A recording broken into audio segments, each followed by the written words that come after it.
या आंदोलनामध्ये जुडले गेलेले आहेत. काय नेमकं या बैठकीत चर्चा झालेली आहे? मीरा रोड भाईंदरमध्ये जी परिस्थिती आहे, ज्या पद्धतीचं पोलीस प्रशासन वागलेलं आहे, मोर्चाला परवानगी नाकारण्यात आली. गुजराती व्यापाऱ्यांना मोर्चाला परवानगी देता आम्हाला देत नाही आणि आम्हाला सांगतात घोडबंदरला मोर्चा काढा.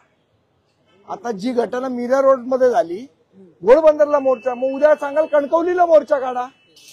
मला असं वाटतं जिथे घटना घडली तिथे जर आम्ही रूट बदलायला तयार होतो, पण तुम्ही सांगाल मीरा रोडचा मोर्चा तुम्ही घोडबंदरला काढा, तर हे धंदे आम्ही सहन करणार नाही. याचा अर्थ पोलिसांना परवानगी द्यायची नव्हती, पोलिसांना हे प्रकरण चिघळवायचं होतं का, हा आमच्या मनात संशय आहे.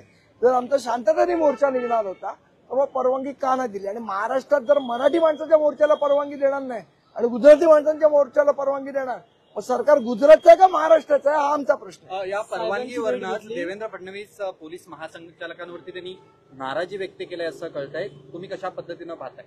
आमचं म्हणणं आहे तुम्हाला हे सगळं थांबवायचं आहे, मोर्चाला परवानगी द्या, आम्ही मोर्चा काढू, शांततेने काढू, लोकशाही मार्गाने काढू.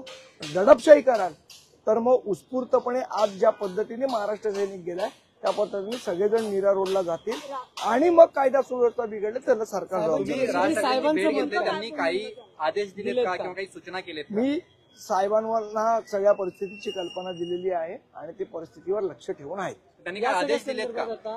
आदेश दिलेत.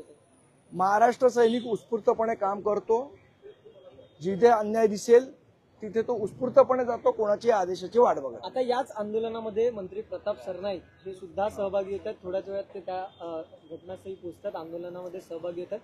त्यांच्या या भूमिकेबद्दल काय नेमकी प्रतिक्रिया? निश्चितपणे आम्ही स्वागत करतो. महाराष्ट्रातल्या मराठी माणसाने एकवटलंच पाहिजे जेव्हा अन्याय होईल तेव्हा, मग तो आमदार असेल, मंत्री असेल, नाही तर मुख्यमंत्री असेल. त्यांनी पोलिसांवरतीच प्रश्नचिन्ह निर्माण केला की पोलिसांकडनं मराठी माणसाची गळचेपी केली जाते असं म्हटलं जातं. हे गृह खातं देवेंद्र फडणवीसांकडे नाही. मला असं वाटतं की एकतर गृह खात्याने त्यांना प्रॉपर रिपोर्ट नाही दिलाय किंवा मग भारतीय जनता पक्षाला इथे अशांतता निर्माण करायची आहे का, बिहारचं इलेक्शन डोळ्यासमोर ठेवून अशा पद्धतीचे वाद निर्माण करायचे आहेत का, मला कल्पना नाही याची. पण असे प्रश्न निश्चितपणे लोकांच्या मनात येत आहेत.